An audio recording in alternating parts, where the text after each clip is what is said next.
It's that time, y'all. Time for Big Boys Boxing. If you think I'm a pussy, I'm a punk, you tell me right now. Because listen, I am the baddest man ever fucking me.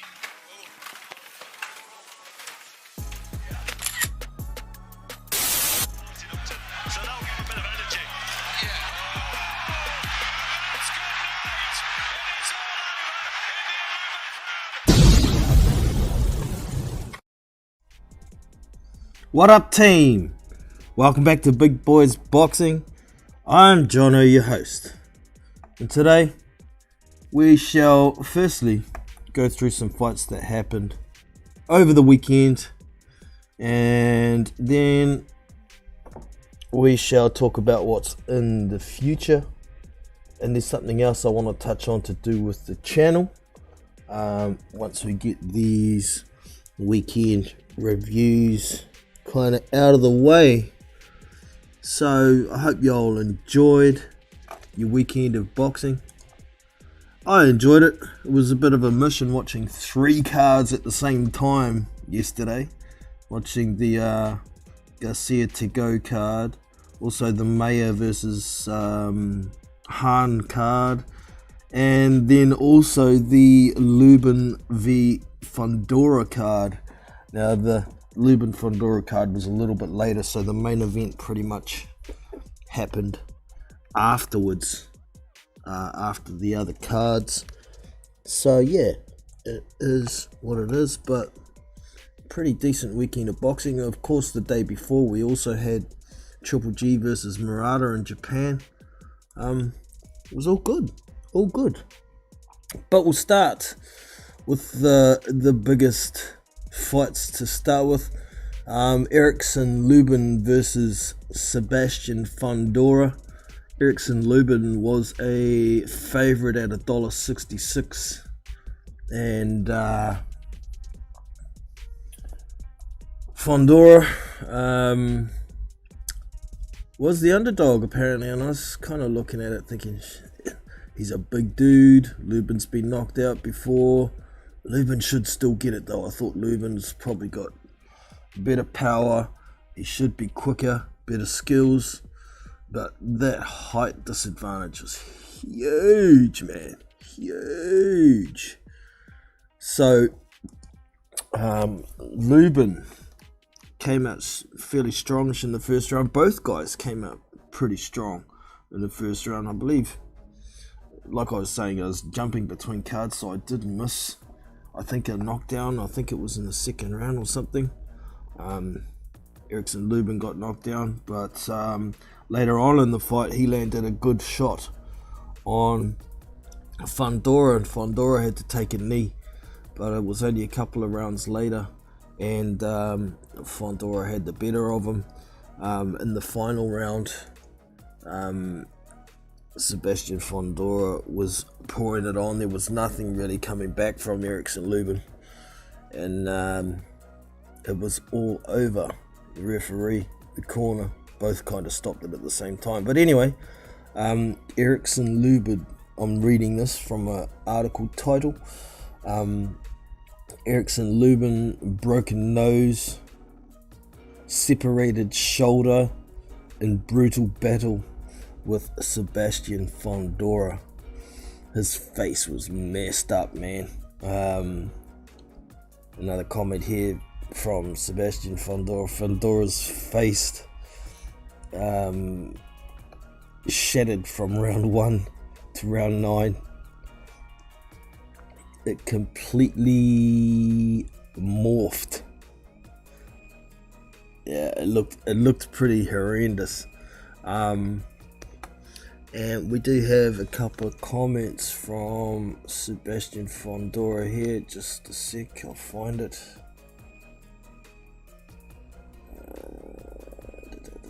Where is it? Oh, I had it before, now I can't find it. It's Michaela Man.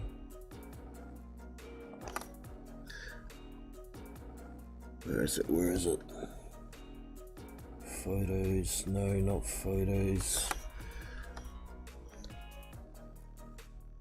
Did have it. Goddamn, lost it. Photos. Here it is. Some comments from Fondora himself. So check this out.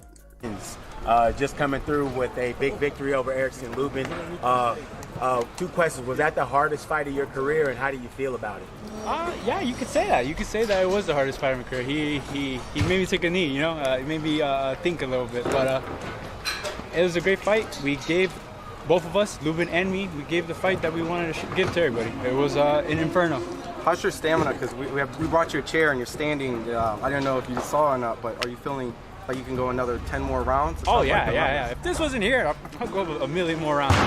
My condition's fine. But it was a tough fight, and we can get a little rest. Sebastian, can you take us through when you went down in the 7th round? You looked like you were hurt. You got up, and how'd you feel?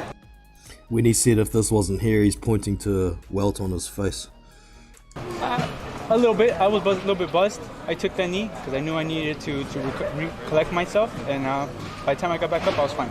And you felt, and when the 8th round started, it looked like you were okay. You felt our conditions 100%. We're ready for everything. You landed a lot of big punches tonight.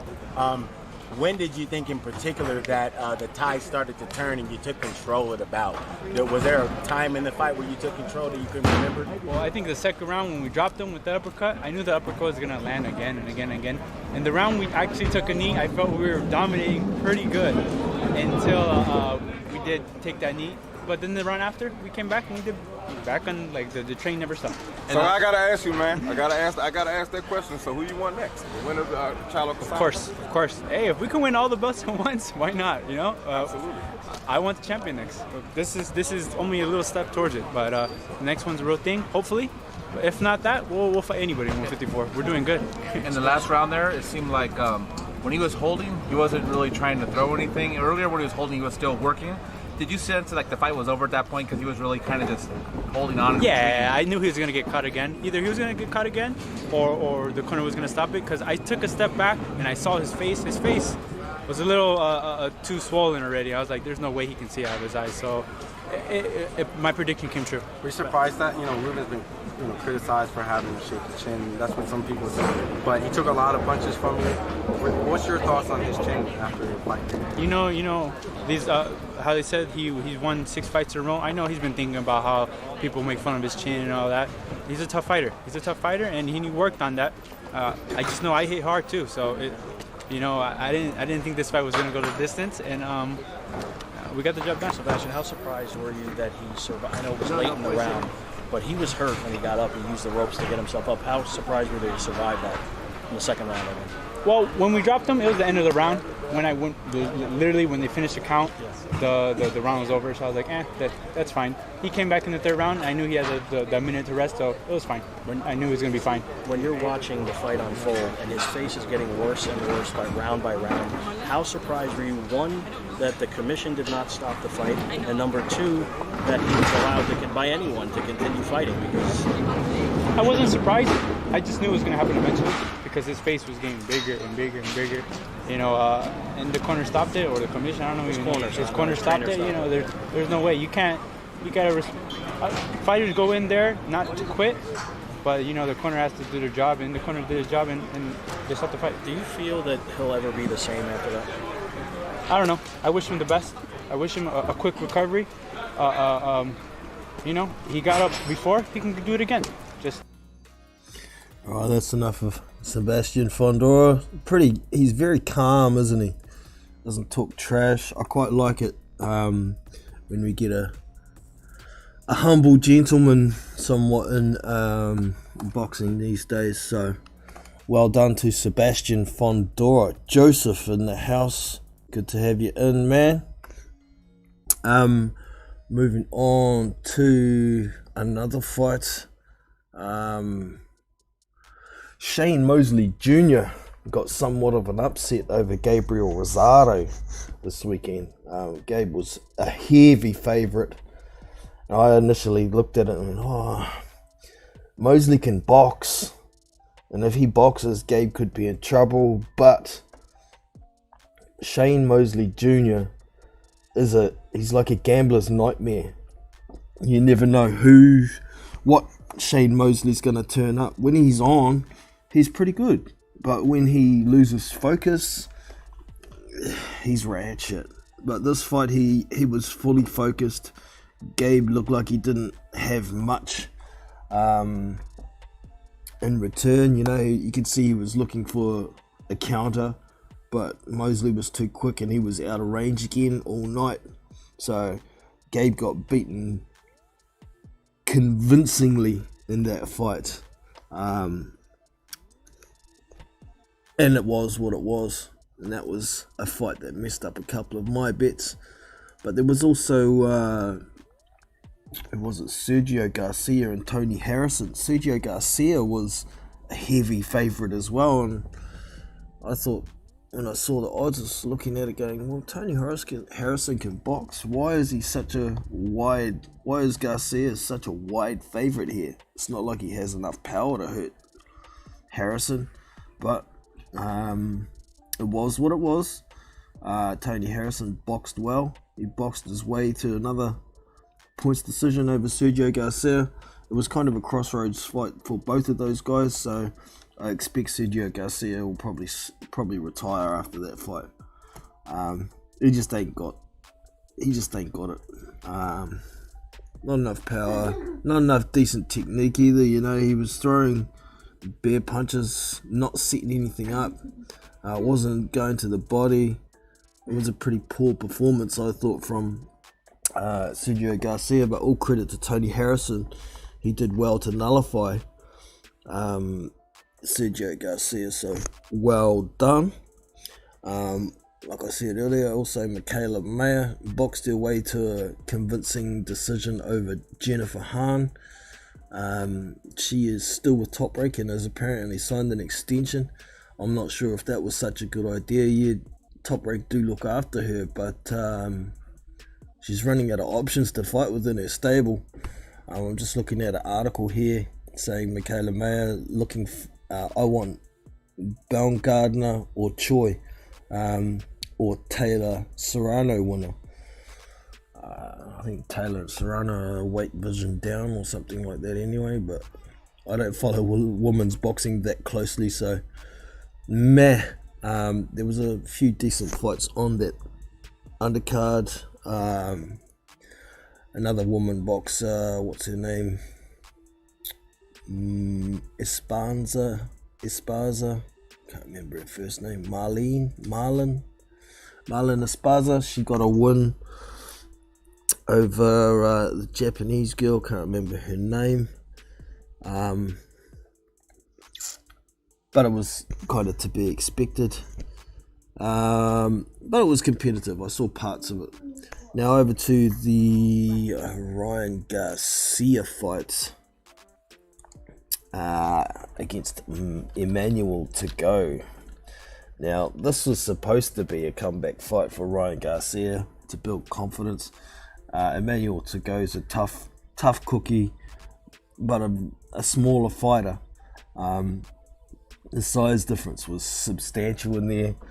To go was covering up and skipping around the ropes all night, and Garcia seemed to be throwing ones and twos, not setting up much, not going to the body much, and it went the distance.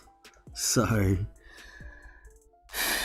Ryan Garcia, I don't know if he's got it.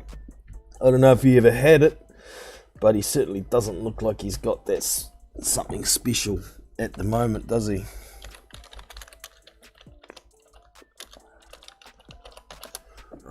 Just looking up the card to refresh my memory.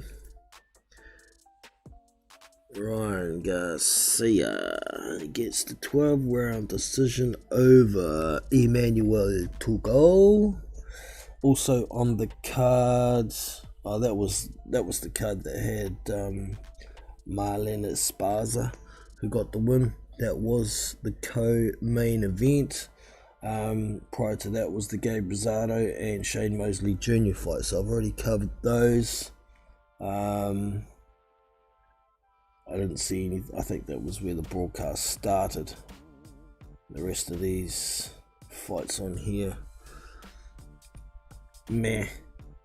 I'm sure there was something else I saw. Bright Perella versus someone Salgado, can't remember, ended up in a draw. And I was skipping between cards, like I say, and it looked like Brian Perella's jab was just winning him round after round after round to me. So I was a bit wondering about the scorecard.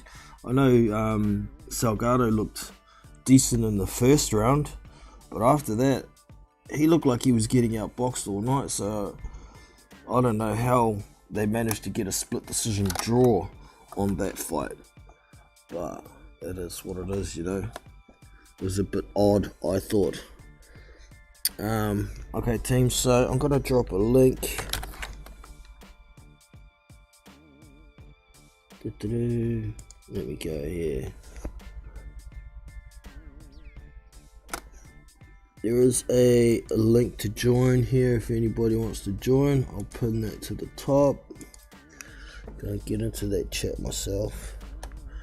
And then I want to get into a little bit of something I'm gonna do with the Discord server associated with Big Boys Boxing. Now, for those of you who don't know much about Discord, it's just another social media platform, but you've got channels you can set within your server, voice channels and text channels. So I've got a boxing chat channel in the text. I've got a channel, live fight links that only me and my mods can drop fight links in. We've got a game talk channel, we've got a non-boxing channel, and we've got a tipping league that's going to be starting in a couple of weeks. Basically a prediction league where you go and make your picks for the weekend. You get points, and at the end of the season there will be a $100 Australian dollar cash prize for the person who has the most points. But also we have the voice channels. I'm in the live voice channel right now. I've got a Fightnight gym as well, so that's just where people who play Fightnight, we can conversate in there, stream each other's displays and so on and so forth. We've got Watch Triple B Game. That's just if I play something else and I wanted to whack a stream up of my display, I can do that. But we've also got live fight streams. We've got 2 channels for that in case there's conflicting cards. So there are broadcasts that get streamed in these channels. Also, we've got a fight party channel. I run fight parties in there where I stream the fights, and everybody's able to talk in there, so the fight volume's down low. We can talk between rounds, during rounds, so on and so forth. But yeah, these voice channels and streaming fights there is quite good, but there is this little thing. Myself and a couple of panel members have started discussing. Discord Nitro will give us the capability to stream fights at 1080p, so it's in much better quality, it'll be less skippy, so on and so forth. So we're looking to go to Discord Nitro, but it costs about $100 a year, and I figured, well, since myself and a couple of others are streaming fights to this for everybody to come and watch, I figured maybe I should ask the subscribers if they would like to chip in towards getting this Discord Nitro up and running.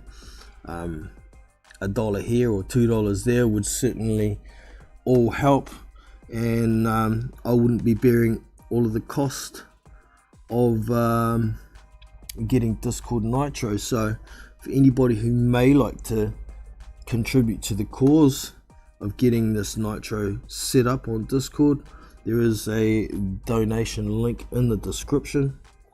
It's just a PayPal link, even though it says Streamlabs on it. That's just so it goes through my streaming software and the notifications come up during live streams.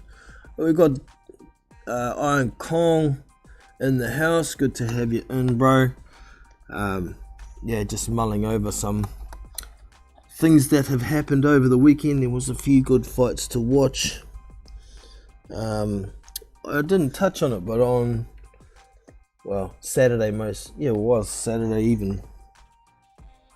even here it was Saturday. There was Gennady Golovkin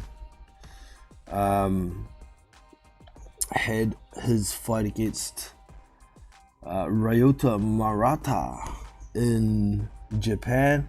A couple of other fights also on that card. There was a young prospect, Yoshino, unbeaten guy, up and coming, and a lot of people are saying he's going to be the next best thing coming out of Japan. He looked decent in this fight, battled his way to a decision win, I think.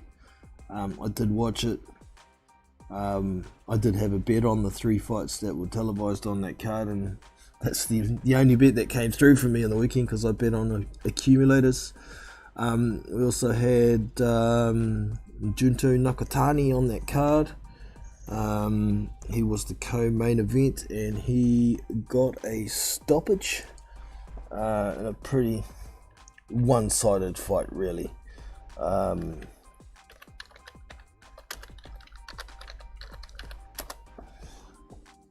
I'm just looking up the card to refresh my memory again, because I'm old and I forget shit. Oh, what's this? That's not Box Ricky Manas. Gennady Golovkin. What do we got here? Typed in the wrong shit. That's why it don't work. Gennady Goli. Oops. Ovkin. Box Rick. There we go. Gennady Golovkin Box Rick. And event. Bada boom.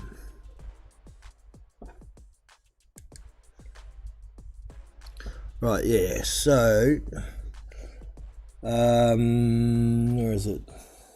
Yeah, Junto Nakatani at the time was 22-0. He took on Ryota Ramauchi, who at the time was 8-1. So a decent opponent for the young fella coming up, but I did get a TKO. Sorry, he did get a stoppage, but it was later than I had imagined it would be. It was in the 8th round. But also, Junto Nakatani. Oh no, that was Nakatani got the stoppage in the 8th round. Yeah, it was technical decision in the 11th round, so it got stopped on cuts. A swollen face, can't see. So the guy that Yoshino fought was, how do we say this? Mashivuki Ito. That's right, I remember. He Ito'd too many punches and it make his face so swell up. So Fighto got stopped though. Ito too much. In the main event, Triple G didn't look too great in those first few rounds. I mean, the jab looked great in the very first round, but I think my live scoring, I still gave the first round to Ryota Murata. I may have been wrong on that, but either way I gave it to him. Definitely the second and third round I gave to Murata. He stepped on the gas a bit and he was going to the body quite nice. A left hook to Gennady Golovkin's body was making him back up. You see him once, he did not like those body shots. One day after his 40th birthday, so it was what it was. But from the 5th round on, it was all Golovkin, I think. I mean, my live scoring, I think I had it 4 each after 8 rounds, but it probably should have been 5-3 to Golovkin, because I think I gave rounds 2, 3 and 4 to Ryota Murata. But after that, it was just all Gennady Golovkin. So it was what it was. We got Iron Kong has joined us. How are you today, bro? Hey, what's good, man? How you doing, man? It's Sunday here. It's a bit hot, but pushing through. That's good. That's good. You enjoy the weekend's boxing? It was all right. I mean, it was mixed, but it was all right. I enjoyed getting up. I haven't gotten up to watch an early morning combat sports card since I used to get up to find ways to watch Japanese MMA back in the day. Yeah. The Pride FC and them, and that was a long time ago. Yeah. So it was a nice change, and I was like, yeah, a little boxing with a little breakfast. Not why not? Yeah. Which fight were you most impressed with, or which was your favorite fight over the weekend? I like the Nakatari versus Yamauchi fight. Okay. That was a nice fight. I like that fight. The Triple G fight was okay. I thought Murata ran out of steam really. Like he started off well, and then he just kind of, it's like Triple G just beat it out of him. Yeah. And he just kind of capitulated, and Triple G punched him and he spun him around. I was like, oh. I was kind of pissed off with Triple G. I wanted him to lose or get beat up at least, even if he won, because he didn't fight Andre. He took a year off for no reason, and he could have fought Andre, possibly beat Andre, and beat Murata's. I mean, the next year, but whatever. Yeah, well, I see a lot of people still saying the Gennady Golovkin that fought Ryota Murata should still be able to beat Demetrius Andrade, should still be able to beat Jamal Charlo. What do you think of those comments? I pick Andre to beat Triple G. I think Triple G's, while when he was younger, he was never like a quick, fast footwork guy, but he's even slower now. Yeah. And Andre does not mind winning boring. He Not does at all. not mind. So, I mean, Andre has enough smarts and enough skill to deal with Triple G and to stay away from his power. I pick Andre to beat him. I do not pick Jamal Charlo to beat Triple G, because Jamal Charlo is exactly what Triple G wants. And but I picked Demetrius Andre to beat Triple G, and I think Triple G knows that. Which is why when his coach told him to fight Demetrius Andrade and not Sergey Deverenchenko, he chose to fight Sergey, because Sergey is, again, the type of fighter that Triple G prefers. Come forward, straight ahead. Yeah. I agree totally. That was what I was going to say. I think Andre beats him as well, simply because he's happy to win boring. He'll box on the outside and stay clear from the power as much as he can, use that reach advantage. But I also believe Charlo's just made for Golovkin's style. But I don't know if it gets left another year or two, it could be a little bit different. I think Gennady Golovkin is certainly starting to show his age the older he gets.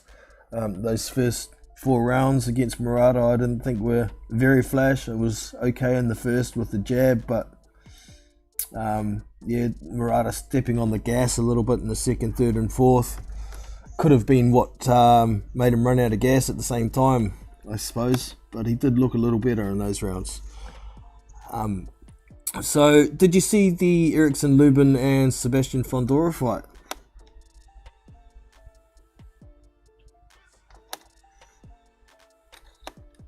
Kong's not with us for a sec. Okay. sorry, I was talking. I didn't know my shit was on mute. Oh, okay. Where you go then? No, I saw the highlights, and I was like, man, beat the hell out that dude's face. I'm glad they stopped that. Boxers need to be safe from themselves. Yep. Man, but hey, he moves on. Hopefully, he gets that big fight. For Undisputed. Did you expect Lubin to lose in that one?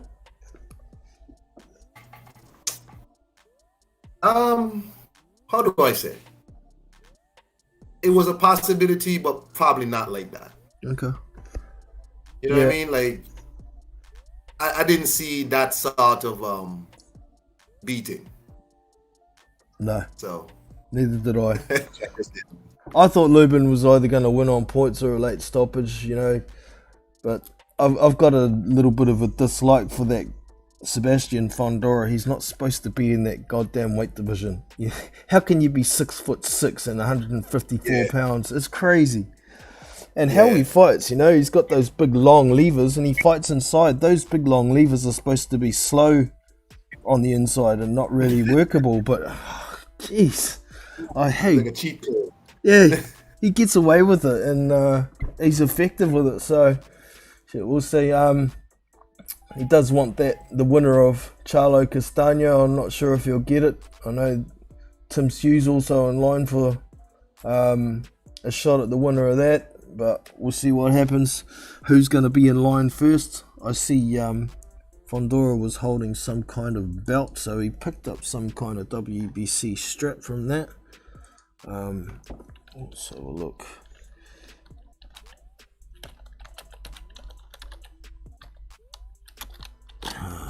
It's easier to spell Erickson Lubin than it is Sebastian Fondora.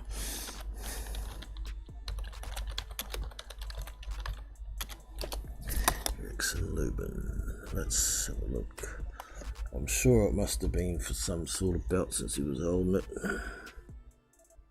What do we got here? Referee. There we go. World Boxing Council Interim World Super Welterweight Championship. So definitely in line for a shot at the WBC belt holder. Interesting. All right, Ryan Garcia and Emmanuel to go. Were you disappointed with Ryan Garcia's performance, not getting rid of the little fella?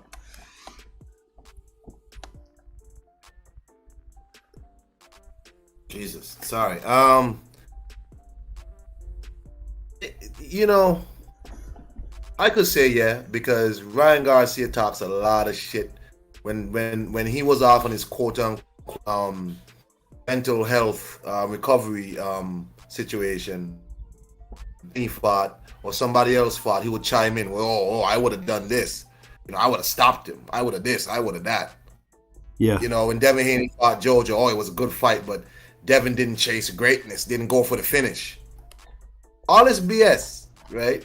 You know, so he gets a lot of stick for that.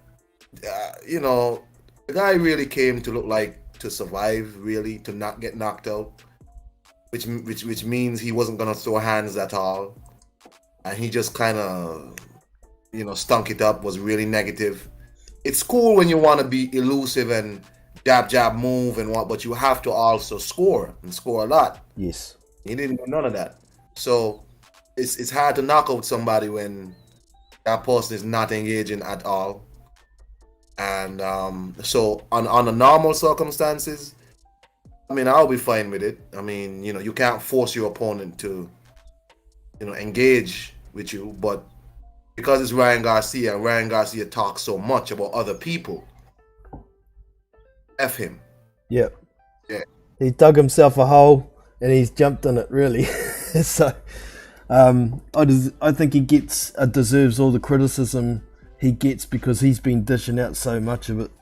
So it was what it was, and yeah, he moves on. What other fight was there to look at? There was Gabe Rosado and Shane Mosley. Did you catch that one? Yeah, that was a fight I was actually looking forward to on the card. Barring the crowd, because the crowd was absolutely so terrible. It was so disrespectful, booing and all this during the fight. Yeah. I thought it was a good fight. Shane Mosley is the type of guy who I always expect him. Like, I don't know what to expect from Shane Mosley. Obviously, the guy can fight, but he never really puts it together, right? So it's like something he'll look good, then he'll kind of lose focus, then give the fight away. Like with Jason Quigley, he was doing quite well. And then all of a sudden, Quigley, he just kind of gave the fight to Jason Quigley. And that's been his story his whole career. Like, never really put it together, never really stayed the course. Gabe Rosado was the big favorite last that I heard you say. Yeah. And I thought he was a favorite too, but then Mosley came to fight. He showed up. So, yeah. What do you say? Yeah.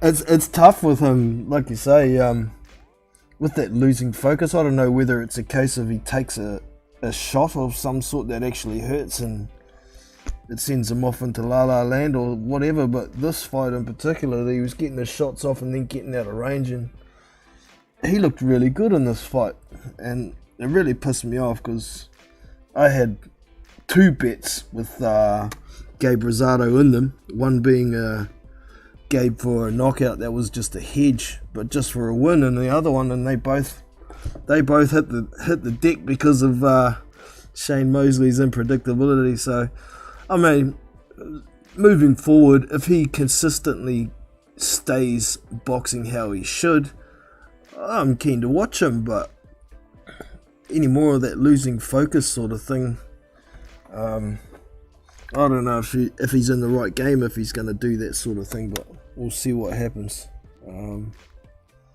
Yeah, it was a decent fight to watch anyway, though. But then, beating Gabe Rosado, now you're going to be asked to maybe step up a little bit. You know, is he going to step up and lose again, then back down? Like, this guy's career is just, I don't know. This guy's career is just too hit or miss. He look good, then look terrible, then, you know, as you say, he's like a gambler's nightmare. Like, you know, you're not sure who you're going to get tonight. Yeah. I noticed the commentators did say after the fight, well, he could go and fight Beck the Bully now. I think if he did that, he'd get knocked out. But what are your thoughts? Was that fight at 168? That's a good question, actually. Oh, because I know he fights at 160. Does Gabe fight at 160 though? Well, he went back down to fight Jaime. Oh, he did. He beat That's Beck right. at 168. He went back down to fight Jaime. So, just looking it up. But what do you think about Gabe? Like, you know, what does Gabe do now? Like, should Gabe continue if you're not winning these kind of fights? Yeah, I think he should hang him up. Even before he got sparked by, before he sparked Beck the Bully, I thought he got knocked down a couple of times before he landed that big shot. He was not looking very good there either. I mean, he's got skills and experience, and that's how he can land a counter shot and get a win like he did against Beck. But what about when he can't land that shot?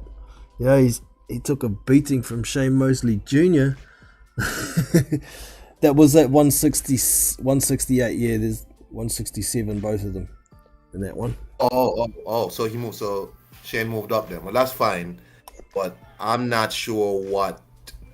Does Gabe want to be used as a step up guy? Does he want that?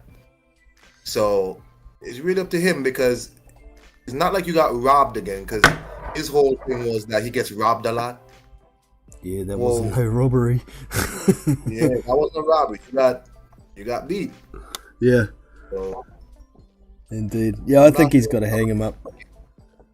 Does he rematch Danny Jacobs? Because I mean, I don't think someone like Gabe should allow himself to be used like that, because it's not like he's in like big money fights like a Derek Chisora, right? So Derek Chisora is gonna be a guy who is another guy who you're not quite sure what you're gonna get, because he might lose wide or he might knock your favorite guy out. Yeah. Right? So, but Derek is involved in big money fights. Always involved in big money fights. Yeah. Gabe's not in big money fights. He's not. These are small fights. These are mid-level small fights, and he's losing them. Yeah. Yeah, what's that make it? Like 15 losses on his record or something now? It's crazy. 15. Yeah, 26 and 15 with one draw. I think it might be time to hang him up, Gabe, unless he's going to fight older guys like a Danny Jacobs, you know. Those fights would be competitive. But these young up-and-comers that are fast, can move. I don't think Gabe can beat these guys unless he lands a lucky punch. So maybe it's time to go. Time to go. Oh, I don't know what he does, but I would like to see Shane Mosley maybe fight this guy from Matchroom, Lerone Richards. Is that his name, Lerone Richards, for the IBO? Yep. Yeah. That's a good fight. I like that fight. Yeah, that sounds decent. Lerone is another one who does not mind winning boring. He really doesn't care. And even though the guy is really skilled as a boxer, he was complaining the other day that they don't want to fight me. They don't want to fight me. Lerone is gonna have to understand. You're gonna have to the type of fighter you are. You're gonna have to fight the rankings and force a mandatory. Yeah, definitely. I'm just looking at a comment in the chat. Some of these fighters get addicted to the craft and hang around too long, pretty much. I think Gabe may be one of those. Oh, he's a half. He speaks fairly well still. I think he's got a career in commentary if he's done a little bit of it already. Go and do some commentary if you want to hang around boxing and save your brain cells, Gabe. I think that's the way to go. I agree. He did a little acting in Creed. I mean, yeah. Find something else to do with your time, man. Don't stick around losing on small cards. That doesn't make sense. No. Yeah, if you're gonna lose, it's got to be for good money at least, and it's just not that. So, move on, Gabe. That's my opinion. Yep, agreed. That's my opinion. Any other fights over the weekend that you enjoyed? That's about all. I mean, just to Ryan Garcia. Again, if he didn't talk so much, I'll be a bit more understanding. New trainer, new situation, just coming back from a long layoff. But you talk so much, even during your so-called mental health hiatus, you talk so much, you criticize so much people, you self-aggrandize so much, and you come back and you stink it out. Or the other guy stunk it out, and you couldn't cut the ring off. So I don't want to hear all that, man. This dude, And I know Eddie Hearn had presented maybe Maxie Hughes as a possibility for him to keep busy with in England. I doubt Golden Boy allows Ryan to go to England to fight Maxie, even though they don't really have no big fights for him. So might as well let him go to England, knock out Maxie maybe.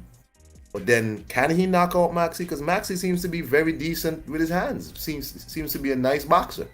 You don't look it. Yeah, it could be an okay fight. So Maxie looks like the guy who I don't know who paints my house. He does not look like someone who you would be intimidated by. But the guy can fight. Yeah. So I don't know. I mean, I doubt Golden Boy allows Ryan to go to England, even though it would be a big event in England. Big stadium fight for Maxie. He gets paid. Ryan gets a little more exposure. Keeps busy. I think he beats Maxie.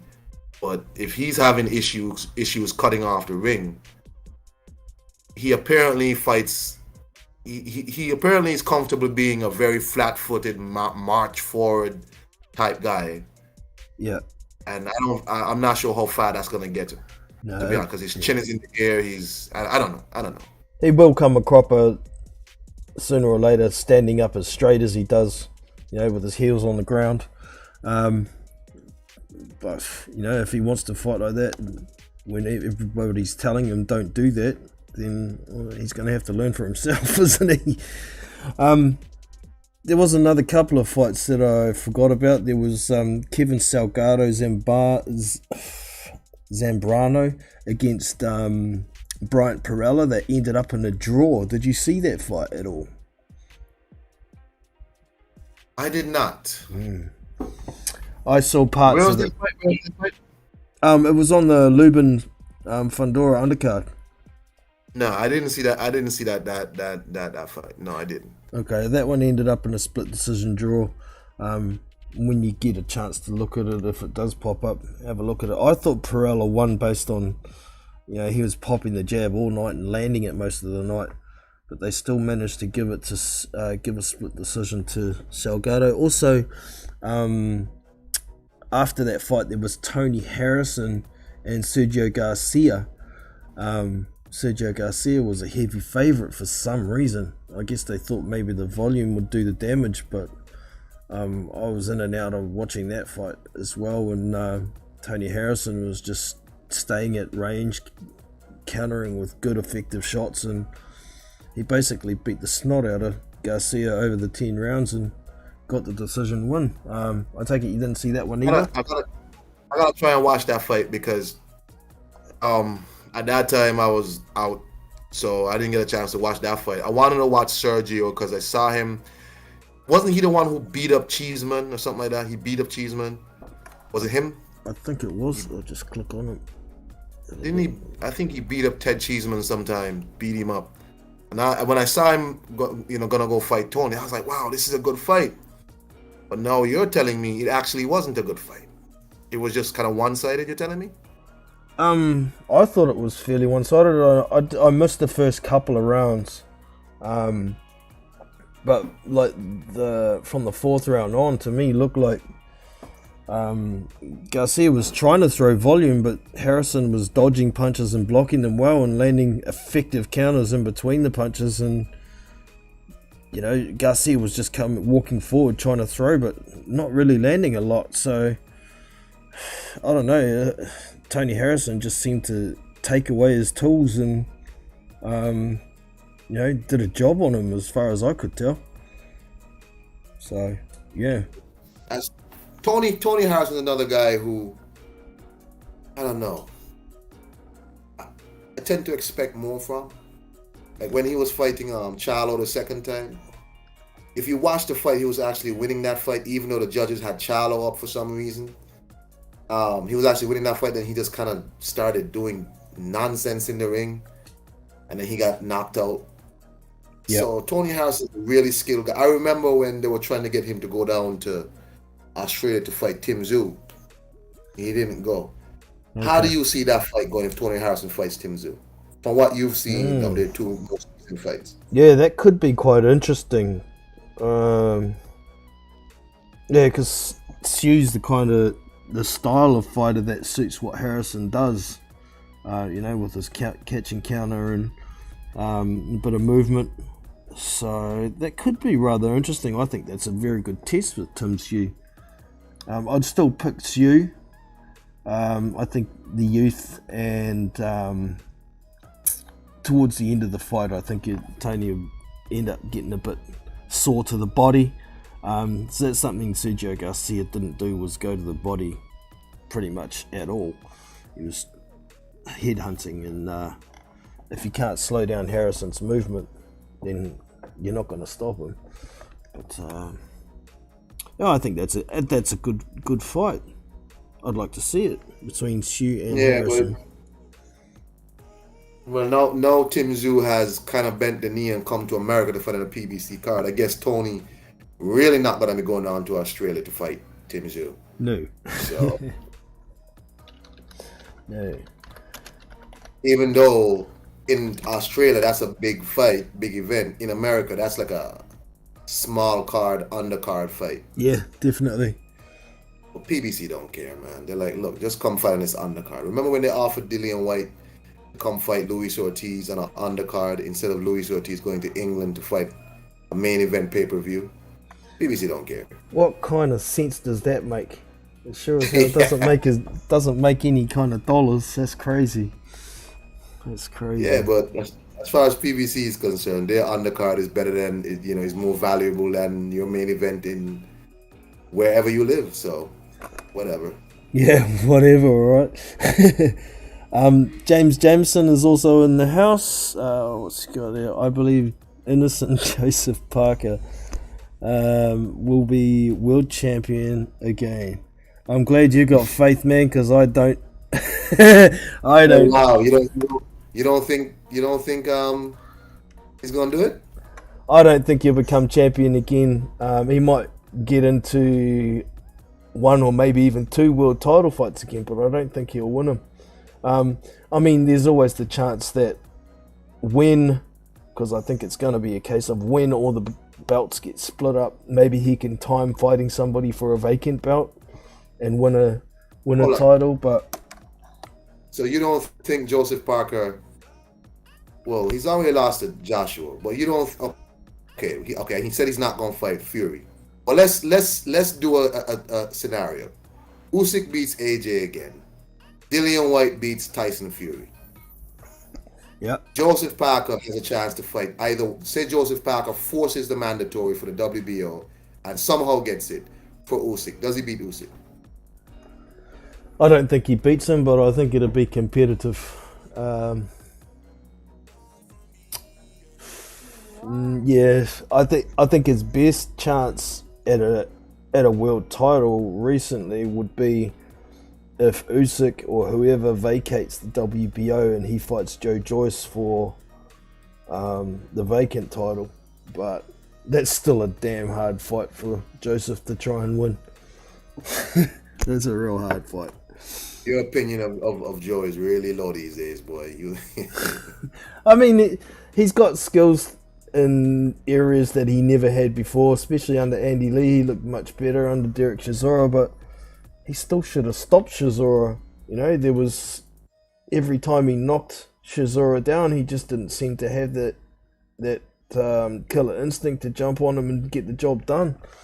So without that, I don't know if he's ever going to be able to become world champion again. But I'll just put the rankings, bring up the rankings so we can look at some other situations, possibly if there was any other opportunities. Rankings, official rankings.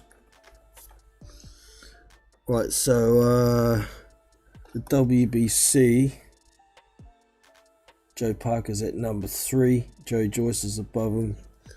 And who's number 1 is Deontay Wilder. So he's probably not going to get a shot at one of those. WBA's Daniel Dubois, Michael Hunter, and Robert Helenius. Also Hughie Fury, who's already fought. I'm not quite sure what's going on with the WBA. Robert Helenius used to be the gold belt champion, but they've dissolved that belt. And there's going to be something that he's going to get, just like Daniel Dubois used to be the WBA interim champion. They dissolved that belt and gave him the mandatory for Trevor Bryan. So I'm wondering if Michael Hunter and Robert Helenius might end up getting ordered to fight. But Joseph Parker is nowhere to be seen in the WBA rankings. Or is that IBF? No, it's WBA. Where is he? India Piro, Tony Yoka. Down the bottom, Kevin Lanier. Oh, there he is. Joseph Parker's down at number 12. So he won't be fighting for a WBA title anytime soon. WBO. Oh, sorry. IBF. Not rated at number 1. Hey, the other day when you were on, we were looking at the IBF rankings, and number 2 was also not rated, but Luis Ortiz has now been put into number 2 with the IBF. Wow. Above. Oh, you would think Luis Ortiz knows where somebody's bodies are. How is this man always in some contention for a championship fight? How? I can't remember off the top of my head how high Charles Martin was ranked in the IBF, but surely he must have been ranked pretty high to be able to have Luis Ortiz jump above Filip Hrgovic. That's crazy. Crazy. Far out. Ortiz turned down Hrgovic. I mean, it's the IBF. I don't know. I guess all those WBA employees who went to work for the IBF have somehow found a way to contaminate what used to be the strictest sanctioning body. Now it's just a joke. It seems a bit weird, doesn't it? I've often favoured the IBF because they had been strict and they follow their rules a hell of a lot more, but sticking Luis Ortiz in at number 2, that's crazy. Maybe it's because Ortiz said he would fight Hrgovic once the Hrgovic and Zhang fight was made. Crazy. Crazy shit. So, yeah. What else have we got in there? We've got Anthony Joshua at number 4 under Hrgovic. Tony Yoka at 5. Joe Joyce at 6. Ajit Kabiel 7. Murat Gassiev, how's he in at number 8? Has he even had a heavyweight fight? He's been trying to have a heavyweight fight and getting injured forever. He fought one time and he just looked like a fat, hairy guy. He looked terrible. He needs to go back down to cruiserweight. He looked awful at heavyweight. His arms are too short. He's too fat and too hairy. So I don't think he needs, no. Wow, he came in at 234 pounds. He must have been fat. You know, I'm telling you. I'm like, man, what is this? You look like, you need to go back to cruiserweight. Yeah, it was Michelle Wallace he fought. Okay. Wow. Oh, he's had 2 heavyweight fights. Who's this guy? Nuri Safiri. Sefa Safiri's brother. Oh. Far out. I know Eddie Hearn. Eddie Hearn was like, yeah, we have some promotional deal with Murat, but that was a long time ago. And I don't know. So I guess Gassi, it just didn't work out, I guess. Not at This all. guy needs to go back. He needs to go back to cruiserweight. What's his age? He must be getting well into his 30s. Where is it? 6'3", Orthodox. Where's your birthday? Some fighters, they do show the birthday. Some fighters, they don't. And I'm not showing anything here for him. He must be well into his 30s. Anyway, so... Oh no, and he doesn't seem to have had any sanctions put on him, being Russian and all that as well. Anyways, yeah, I just don't believe Joseph Parker. Unless he can stumble across some fragmented belts and, if Fury can get a world title, then maybe he can fight him again and try and have another stinker with him. I don't know. But yeah, my faith in Joe is a bit low. But looks like he's going to be fighting Joe Joyce in the WBO final eliminator. The negotiations are ongoing for that and progressing. So fingers crossed that. I hope that that's a decent fight. The problem is that fight is happening with a man in Frank Warren who does not know how to promote crap right now. Exactly. That fight should be a big time. Big time. That's a big time fight. That's a big time heavyweight fight. But whatever. Yeah. Big thank you for the super chat. Who was that from? I missed it. Damn it. Never mind. I will get on to seeing that. I will get a notification in a minute. But yeah, for any of y'all with your donations at the moment, they will go directly to the fee that Discord is going to require to have Discord Nitro upgraded to Discord Nitro, so we can stream all our fights in 1080p. And yeah, very, very thankful for any donations that anybody puts in. Thank you very much. So yeah, upcoming fights. Who's fighting next weekend? Is it next weekend Valdez and Stevenson are fighting? Let's have a look.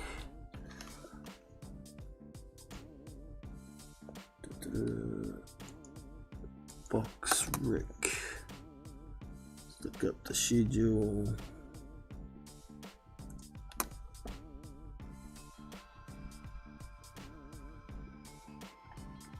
Scrolling through. That one's Sunday the 10th of April. What's that still doing up? It's the 11th today. Oh, in a lot of places of the world, I guess it's still Sunday. Like where you are in St. Kitts.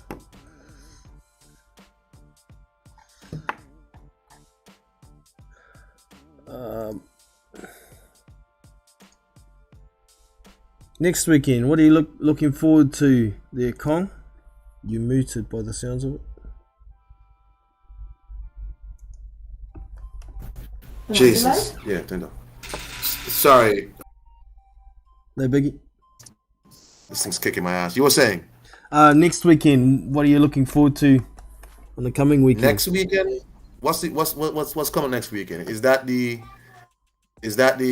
Conor Ben fight coming up next weekend? What is that? Oh, I don't even know, man. I haven't even looked into next week yet. I'm scrambling to look now. Let's have a look. Conor Ben box rec.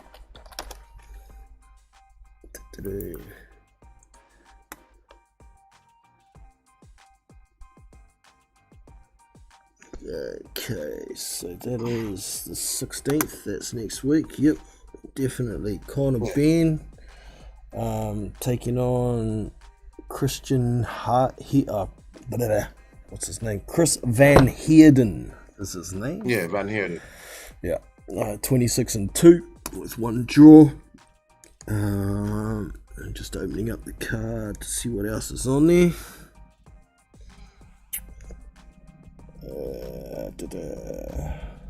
Chris Billam-Smith. He will be taking on Tommy McCarthy. That's a competitive fight. That's a rematch. That first fight was that was a rough first fight. You know, they were throwing in that first fight. That was in fight camp. You know, it's weird, right? So, you know, Conor's getting all this stick for this Van Heerden fight, but I'm like, the people around Conor Ben are fighting lesser competition than him. Like his contemporaries. What y'all talking about? Yeah. Tell me about this. I think Avenisian fought a guy called Askari Metz. Who? Exactly. Like, what y'all talking about? You know, whatever. Look, I'll tell you something. The only reason I even know about this Conor Ben fight like that is because I must say one thing. Eddie Hearn does his job. He makes sure you remember when his fights are coming up. Yep. That's called promotion. Instead of your idea of promotion just being moaning about all about the other opponents. It's crazy. It's not getting anywhere. I must say, because I didn't even remember the Ryan Garcia fight was on Saturday. But I remembered the Triple G fight because Eddie Hearn reminded me. Yep. And it's just showing you, like, man, when you have a good promoter, he does his job, yeah. Why else would I care about Conor Ben versus Chris Van Heerden? Yeah, exactly. There are a couple of... But again, I'm going to ask, what happened to David Naik? And then the guy came over for one good fight with Eddie. Was that his debut? And then he just disappeared. I was like, I want to see more of this kid. Yeah. I think he was hoping that he might get offered some kind of deal from Matchroom, but I don't think it's come through for him. So I'm not sure what he's doing now. So nobody else? No other promotion? Duco? Nobody? No? Well, Duco pretty much is only in Australia these days.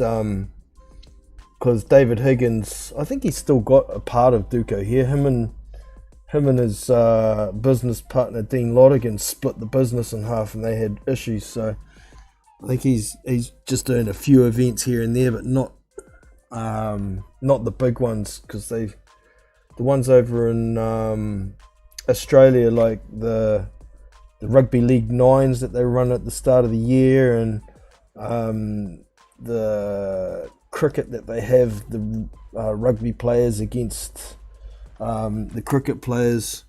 Those big events are all run by Dean Lotigan, I think. So that, there's not a lot down here. I mean, there's Shane Cameron that has a promotional company down here, but that's all for just local stuff. You won't be getting fights overseas.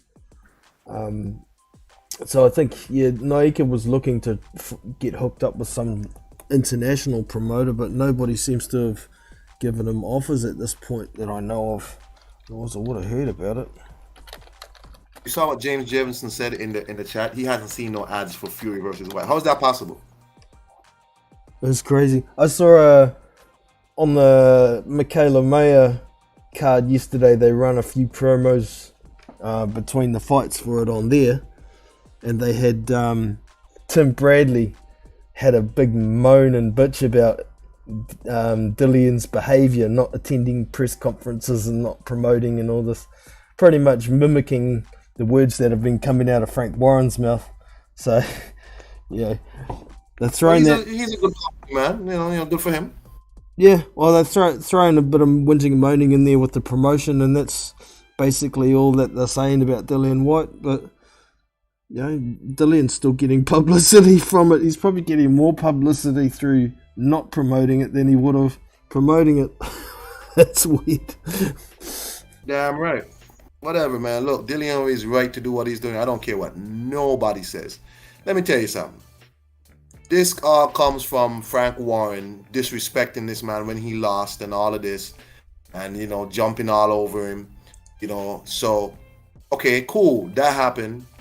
You don't want to cut a deal with him. You went to purse bids, and you still jumping down this man's throat. Instead, you at least try your best to mend whatever bit you can mend. Just extend the common courtesies to the guy. You don't even want to do that. I don't want to hear nothing from Frank Warren, Tim Bradley, nobody. Just be quiet, you know, whatever. Yeah. Well, they're just going to make it worse. Like you say, if they had have tried to mend some of the disputes that they've gone through that's making the sourness between them, then possibly Dillian may have participated a little more with regard to promotion and whatnot. But the more they shit on him, the more pissed off he's going to be and the less he's going to do. So, making it harder on themselves. Crazy. So now I've just looked up David Naika and there's nothing scheduled for him, and I'm not finding any news about what he's doing either. So I might have to hunt around on some social media after I get off here and do some stalking. I'm not very good at it, but we'll see. You need to go get your camera and mic and do some interviews. You know, like you know. I used to look at a channel called Glad Rap. Yes. And he used to interview a lot of New Zealand guys, but I ain't seen much. Yeah, no, he still does a bit. I know that guy. I did meet him because I went to open workout for one of Joseph Parker's fights when he fought, who was it? That Flores guy. And the open workout was here, and I met a few different YouTubers there. I'm glad that guy was there as well. And the guy who runs Parker Box as well was there. So, but yeah, that Glad Rap channel covers a lot of New Zealand local boxing. They even have their own broadcast for some shows. So, yeah, if you haven't checked it out, check out Glad Rap. It's not as active as it used to be though, but that's what it is. Yeah, that's what I'm saying. I don't see much no more, but it was all right, you know. Yeah, we haven't had a lot of decent boxing events down here, to be honest. Especially none that have been on TV anyway. Tend to get more King in the Ring kickboxing events happen on TV down here than boxing. So okay, yeah, it is what it is. Yeah. Well, big boys, thank you for having me, bro. All good, man. Thank you very much for popping in, Cole. We'll catch you next time, man. Take it easy. Alright, so if y'all haven't already, Iron Kong does have a channel of his own. You can pop over and check him out, give him a subscribe, and yeah, that is that. That's all we got here. James Jameson. I think White beats Fury. I hope White beats Fury. I think Fury beats him, but I'm hoping that White sparks him out and sinks Frank Warren with his $41 million bill. Thanks, King. Oh, sweet ass. Oh, Kong. Yeah.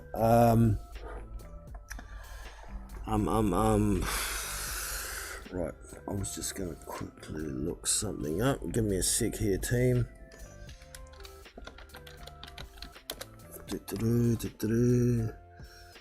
Just quickly looking something up. Won't be a sec. find out. Log on there. Find out who gave us this donation that I missed. Sorry, team.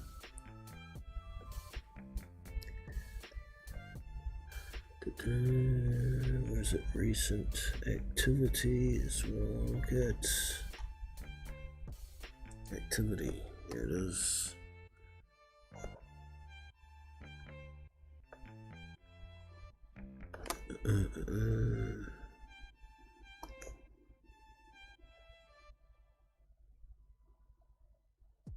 No.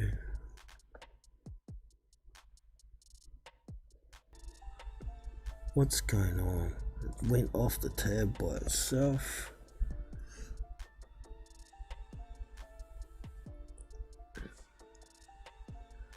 Now it won't go onto the tab that I want. Damn it.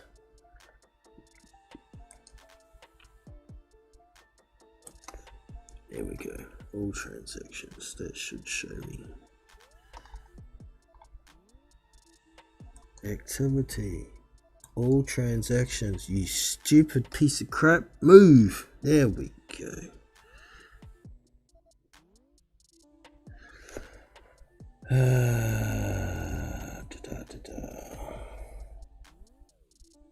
Oh, it was Tommy Temper with the donation. Thank you very much, Tommy. From the Boxing Lounge. Make sure you get over and check out Tommy's channel. So that'll be the first little payment that's going to help get us to put Discord onto Discord Nitro.